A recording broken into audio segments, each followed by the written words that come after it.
આ કુદરતનો નિયમ છે. કામ કરતા રહેશે ને એના માણસને કોઈ બીમારી લાગુ નથી પડતી. જોરદાર. કેમ કે અમે બી પોત કામ કરવા જઈ રહ્યા છે હવે. અને માં બી આવી ગઈ છે હવે રાગમાં. માં બી આવી ગઈ. આ મારી માં છે. મારી માં બેહી નહીં રહેતી, કંઈ કર્યા જ કરે છે. બાપા બી સવારતા ઉઠ્યા તારના કામ જ કરી રહ્યા છે. બકરાનું આતે ઝાડ. મને બેવું ગમતું જ નથી. બાપાનું કહેવું છે કેમ કે મને હરતું ફરતો રહ્યો અને ઢોરા બળદિયા ભેંસો પછી લાકડાનું કામ હરેક કાર્યમાં મને બેવું નહીં ગમતું. કેમ કે મારે કામ કરવું એ બહુ જરૂરી છે. કેમ કે હું કુદરતી વાતાવરણમાં રહેવા માગું છું. બીજાના મનમાં કે હાલતા ચાલતા રહે એમને કોઈ બીમારી ના લાગે. એ જોરદાર એમનો ડિસિઝન છે. અને દરરોજને માટે કંઈ ને કંઈ કરતા જ રહેશે. ચા બી નહીં પીતા, રોટલો જ ખાય છે. કોઈ નશાના અધીન બી નથી. એટલે જોરદાર આવી ગયું. કેમ કે મને મારા બાપા આટલો બધો નિયમ રાખે છે. પાછા ભગત છે, માતાજીના ઉપવાસ બી કરે છે. ત્યાં છતાં એ એક જ દિવસ બી બેહતા નથી. ગમે આ જાય એટલે પાણી સાથે લઈને જાય. પાણી પતી જાય એટલે ઘરે આવીને પીવે. કેટલો કડક નિયમ છે એમનો. તો મને વિચાર આવ્યો કે બાપાનો આજે મારે વ્યૂ લેવો જોઈએ. કેમ કે દુનિયાને બી ખબર પડવી જોઈએ કે માણસો એક નિયમ નથી, હરેક નિયમ પાળતા હોય છે. કુદરતી નિયમથી માંડીને તમામ ધર્મોનું પાલન કરતા હોય છે. કેમ કે કુદરતી ધર્મ અને પરિવારના ધર્મમાં બહુ ખાસું અંતર છે. અને એમાંથી નીકળવું તો દરિયો પાર કરવા બરાબર છે. દરિયો પાર કરે એ પ્રમાણે આ સંસારનો વ્યવહાર છે. સમાજનો બી એ રીતે વ્યવહાર હોય છે. કેમ કે હરેક સમાજને માન આપીને ચાલવું પડે છે. અને હરેક કાર્યમાં સફળતા કરવા માટે પામવા માટે તો આપણા શરીરની જરૂર પડે છે હંમેશા માટે. તો મારી બધા ભાઈઓને વિનંતી છે કે આ વિડીયો વધુમાં વધુ શેર કરો. જોવાની આની બી ખબર પડવી જોઈએ કે ના, આવી રીતે 65 વર્ષની ઉંમરે કામ કરતા હોય છે તો આપણે બી કામ કરવું જોઈએ. અને કુદરતના રૂલિંગ વ્યવહારમાં આપણે બી સામેલ થવું જોઈએ. હરેક માણસોને આવી વાતની જ્ઞાન હોવી જોઈએ, જરૂરી છે.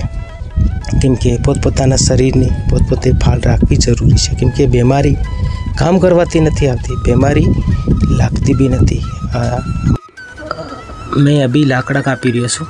લાકડા કાપીને હવે બાપા બી અહીંયા કાપવાના છે. તો મેં વિચાર્યું કે લાકડા કાપી લઈએ. પહેલાં લાકડા કાપતા મનમાં એવો વિચાર આવ્યો કે આપણે કોઈ બી માણસો આજકાલ નશાના અધીન થઈ ગયા છે માણસો.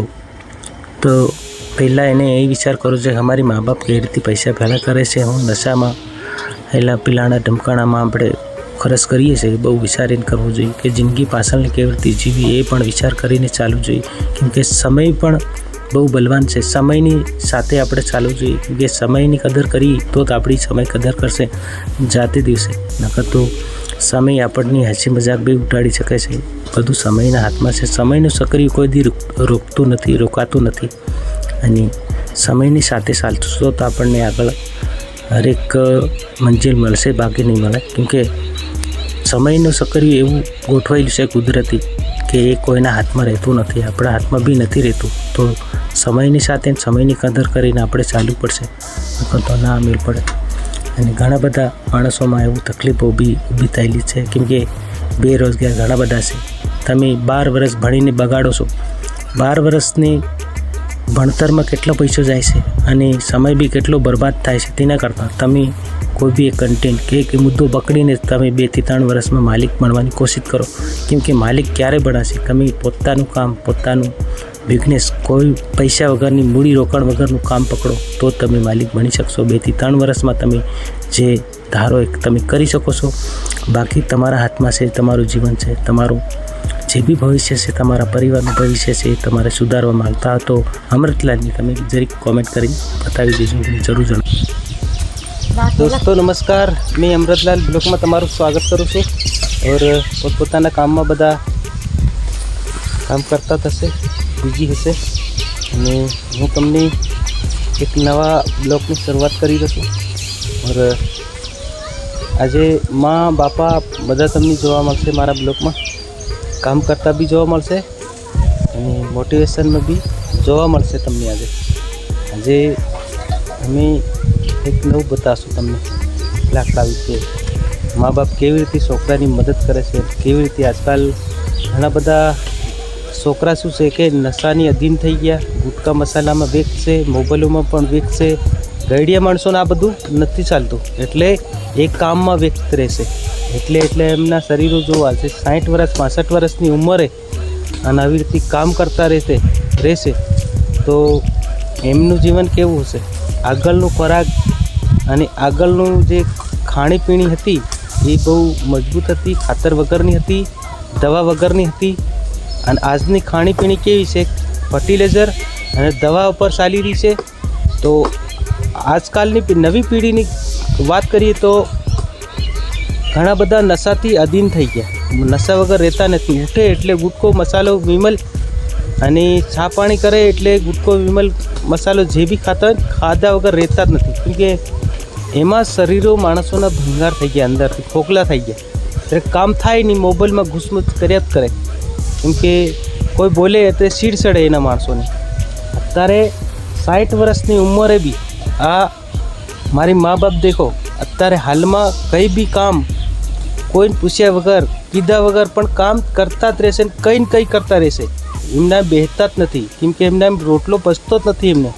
કેમ કે આગળનો જૂની 65 વર્ષ 60 વર્ષ 65 વર્ષની ઉંમરે કામ કરતા જોઈએ આપણે, એટલે કેટલું દિલમાં ગદગદ થઈ જાય. કેમ કે આજે મારી મા બાપ આવી રીતે કામ કરે છે અને બેહતા નથી, એટલે બહુ વિચારવા જેવું છે. એ નવી પેઢીને આ શીખ લેવાની જરૂર છે. કેમ કે નશાની અધીનમાં માણસો અંદરથી બીમાર બી થઈ રહ્યા અને ખોખલા બી થઈ રહ્યા, બુદ્ધિ બી ભીષ્ટો થઈ રહી. કેમ કે મોબાઈલ બી બગાડ નાખ્યું પૂરું. એટલે લાસ્ટ તક બ્લોગ પૂરો જોજો, કેમ કે હું તમને નવી વાતોથી નવા બ્લોગમાં જે બી મોટિવેશન આવું રીતે મળતું રહેશે તમને. હવે આમાં અને બાપા આજે કાલની આંબલી પાડેલી છે એને કાપવાનું કામ કરી રહ્યા છે. જો માં હાય એમ કર દે.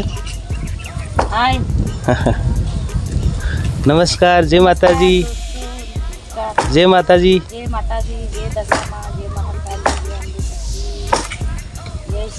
બસ હા, લાકડા કાપી રહ્યા. જો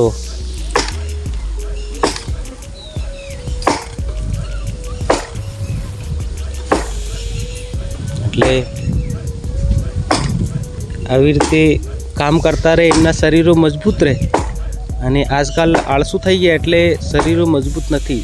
કરે છે, નથી કરતા એવું આપણે માનતા નથી. કોઈની ઈચ્છા, કોઈની હાનિ પહોંચાડવાનું આપણું કામ નથી, પણ એક કાયદેસર માણસની જિંદગી કેવી રીતે જીવી એ પોતે ડિસિઝન લેવાની જરૂર છે.